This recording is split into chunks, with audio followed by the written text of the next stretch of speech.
तो फ्रेंड्स, आज का जो हमारा टॉपिक है वो है असिस्टेड एक्सरसाइज। ये भी मैंने काइनेसोलॉजी की बुक से लिया है, the principle of exercise therapy. उसका ये चैप्टर 5 है, एक्टिव मूवमेंट्स। एक्टिव हमने चैप्टर 5 को पहले से डिस्कस किया हुआ है कि उसमें मैंने एक्टिव मूवमेंट्स और उसकी क्लास टाइप्स के बारे में आपको बताया था। और हमने फ्री एक्सरसाइज जो फर्स्ट टाइप है वो हमने डिस्कस की थी। तो वो मैंने काइनेसोलॉजी के प्लेलिस्ट में सारी वीडियोस डाली हुई है और उसका लिंक मैं आपको प्लेलिस्ट का लिंक आपको कार्ड में शो होगा, वहाँ से जाके वो सारी वीडियोस देख सकते हैं। तो हम अपना टॉपिक स्टार्ट करते हैं। असिस्टेड एक्सरसाइज में हम पहले देखेंगे होते क्या है, फिर हम प्रिंसिपल देखेंगे कि असिस्टेंस का प्रिंसिपल क्या है, फिर हम इसमें टेक्निक देखेंगे और फिर हम इफेक्ट्स देखेंगे कि असिस्टेड एक्सरसाइज का यूज़ क्या है। ठीक है। अब असिस्टेड एक्सरसाइज की जो हमारे पास डेफिनेशन है वो ये है कि व्हेन मसल स्ट्रेंथ और coordination is inadequate to perform a movement and external force is applied to compensate for deficiency.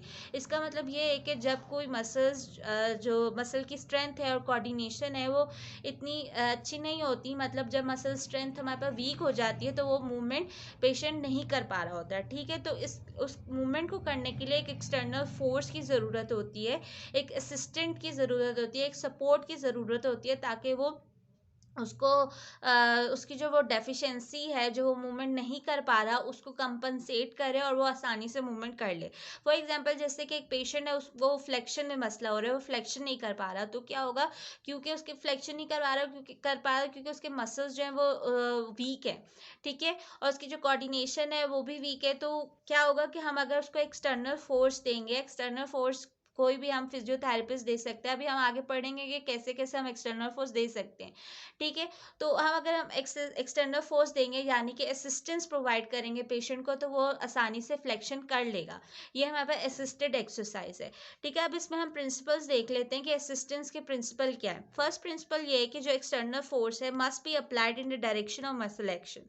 मतलब कि जो हम एक्सटर्नल फोर्स जो हम लगा रहे हैं, ठीक है, जो हम प्रोवाइड कर रहे हैं पेशेंट को, वो मसल एक्शन की डायरेक्शन में हो। जैसे कि अब ये मसल है, अब ये इस तरह कॉन्ट्रैक्ट कर रहा है, अपवर्ड जाके कॉन्ट्रैक्ट कर रहा है, तो इसी जो हम फोर्स लगाएंगे वो भी हम इसी डायरेक्शन में लगाएंगे। मतलब कि अगर बाइसेप मसल है, उनका काम फ्लेक्शन है और फ्लेक्शन ही करना है पेशेंट ने, तो हमने उसकी डायरेक्शन भी फ्लेक्शन में ही लगानी है, एक्सटर्नल फोर्स की। ठीक है। अब हम दूसरा पॉइंट देख लेते हैं। दूसरा पॉइंट है the external force not applied at the same point of the muscle action. जो एक्सटर्नल फोर्स है वो हमें सेम पॉइंट पे नहीं लगानी चाहिए मसल एक्शन के। क्यों? As the mechanical advantage can be gain by increasing the leverage. अब इस पॉइंट को समझने वाली बात है कि इंक्रीजिंग द लेवरेज का मतलब है कि हमने लेवर जो हमने पढ़ा था उसका लिंक भी मैं ऊपर आपको मैं मेंशन कर दूंगी, ऊपर आपको कार्ड में शो होगा, वहाँ से जाके उसका लिंक वीडियो देख सकते हो। तो उसमें क्या था कि जब सेकंड ऑर्डर लिवर में क्या होता है कि मैकेनिकल एडवांटेज हमें मिलता है। ठीक है। वो कैसे मिलता है कि जब हमारे पास जो एफर्ट आर्म है वो इंक्रीज कर जाए वेट आर्म से। ठीक है। अब ये इसमें देखो, ये एफर्ट आर्म हमारे पास इंक्रीज कर रहा है वेट आर्म से, तो हमारे पास मैकेनिकल एडवांटेज होगा। ठीक है। अब मैकेनिकल एडवांटेज का मतलब मैं काफ़ी दफ़ा बता चुकी हूँ कि जब मशीन जो है वो ज़्यादा फोर्स लगा रही हो, पेशेंट से ज़्यादा या बंदे से ज़्यादा मशीन जो है वो फोर्स लगा रही है, और वो जब वो मशीन ज़्यादा फोर्स लगाएगी तो पेशेंट को फोर्स कम लगानी पड़ेगी, या बंदे को फोर्स कम लगानी पड़ेगी, तो वो आसानी से मूवमेंट हो जाएगी। ठीक है। तो ये मैकेनिकल एडवांटेज है कि मशीन के ज़रिए हम वो मूवमेंट कर पा रहे हैं आसानी से, ये मैकेनिकल एडवांटेज है। ठीक है। जब हम एफर्ट आर्म को इंक्रीज करेंगे, ठीक है, एफर्ट आर्म इंक्रीज कर जाएगा, जब हम इधर अपना जो है असिस्टेंट यहाँ से प्रोवाइड करें, तो एफर्ट भी यहीं पे लग रही होगी।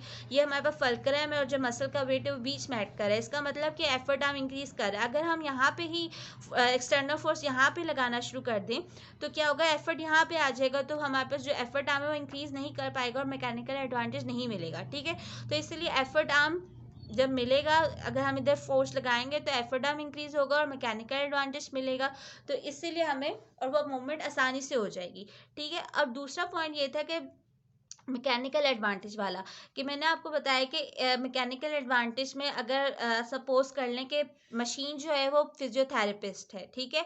अब और जो दूसरी फोर्स जो पेशेंट लगा रहा है वो उसके मसल्स फोर्स लगा रहे हैं, ठीक है। एक फोर्स उसके पेशेंट के मसल्स लगा रहे हैं, दूसरी फोर्स जो है वो फिजियोथेरेपिस्ट प्रोवाइड कर रहा है, ठीक है, असिस्टेंस प्रोवाइड कर रहा है।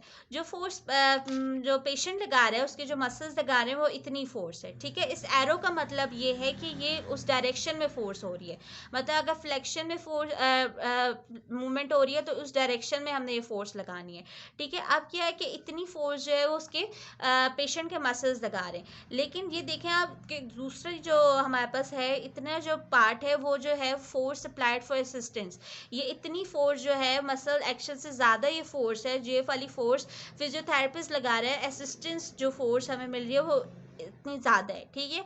अब जो इन दोनों का हम अगर माइनस करें तो हमारे पास इतनी फोर्स बचती है जो कि मैकेनिकल एडवांटेज है। Mechanical advantage for increasing the leverage, कि जब हम लेवरेज को इंक्रीज करेंगे तो हमें मैकेनिकल एडवांटेज होगा, तो इसीलिए वो इसको एक्सप्लेन करने के लिए डायग्राम बनाई हुई है, बुक में भी ये बनी है कि मैकेनिकल एडवांटेज इस तरह गेन होगा। तीसरा पॉइंट जो बुक में मेंशन नहीं है वो ये है कि मूवमेंट आर्म जब इंक्रीज होगा तो क्या होगा कि आप जो फोर्स है आपको कम लगानी पड़ेगी और आसानी से मूवमेंट हो जाएगी, ठीक है। जैसे कि आपको जब आप नट को आपने खोलना होता है, स्क्रू को खोलना होता है, तो क्या होता है कि हम जैसे आपको इस पिक्चर में नज़र आ रहा है कि अगर आप इस करीब से इसको पकड़ोगे तो क्या होगा कि आपको ज़्यादा फोर्स लगानी पड़ेगी, लेकिन अगर आप इसको मूवमेंट आर्म इसका इंक्रीज कर दोगे, अगर आप इसको दूर से पकड़ोगे तो क्या होगा, मूवमेंट आर्म इंक्रीज हो जाएगा और फोर्स कम लगानी पड़ेगी और आसानी से वो नट जो है वो खुल जाएगा। इसी तरह अगर हम मूवमेंट आर्म को इंक्रीज कर देते हैं, अगर हमारा हाथ इधर है तो हम मूवमेंट आर्म इंक्रीज हो जाता है और मूवमेंट आसानी से हो जाती है और हमें कम फोर्स लगानी पड़ती है। अगर हम फोर्स इधर लगा रहे हैं तो हमें फोर्स ज़्यादा लगानी पड़ती है और मूवमेंट आर्म भी इंक्रीज ना होता। इसीलिए ये एक्सटर्नल फोर्स जो है हमें सेम पॉइंट पे कभी भी नहीं लगानी। तीसरा पॉइंट जो है, हमने पहले पॉइंट में डायरेक्शन को डिस्कस किया था, अब हम मैग्नीट्यूड को डिस्कस करेंगे। The magnitude of this assisting force must be sufficient only to augment the muscular action, must not be allowed to act as a substitute for it, so for it is does a passive movement result। इसका मतलब है कि जो हमारे पास assisting force का magnitude है वो सिर्फ मसल एक्शन को हेल्प करे, ठीक है, वो उसकी जगह ना ले ले। इसका मतलब ये है कि जो अगर मसल एक्शन काम कर रहे हैं पेशेंट के तो वो सिर्फ उसको हेल्प करे कि मसल भी काम कर रहा हो और पेशेंट भी फोर्स लगा रहा हो। ये ना हो कि सिर्फ आप जो है वो फिजियोथेरेपी से सारी फोर्स लगा रहे हो और वो मूवमेंट हो रही हो और मसल काम ही ना कर रहे हो, नहीं, ऐसा नहीं होना चाहिए कि सिर्फ मसल्स जो हैं वो मसल्स भी काम कर रहे हो, मसल्स भी फोर्स लगा रहे हो और जो आपकी फोर्स जो फिजियोथेरेपिस्ट असिस्टेंस फोर्स लगा रहा है वो भी हो, लेकिन वो सिर्फ उसको हेल्प करे। अगर हम उसको सब्स्टिट्यूट कर देंगे, मतलब कि अगर हम जो है सारी फोर्स जो है फिजियोथेरेपिस्ट ही प्रोवाइड कर रहे हैं तो वो पैसिव मूवमेंट में चली जाएगी, वो एक्टिव मूवमेंट नहीं होगी, ठीक है।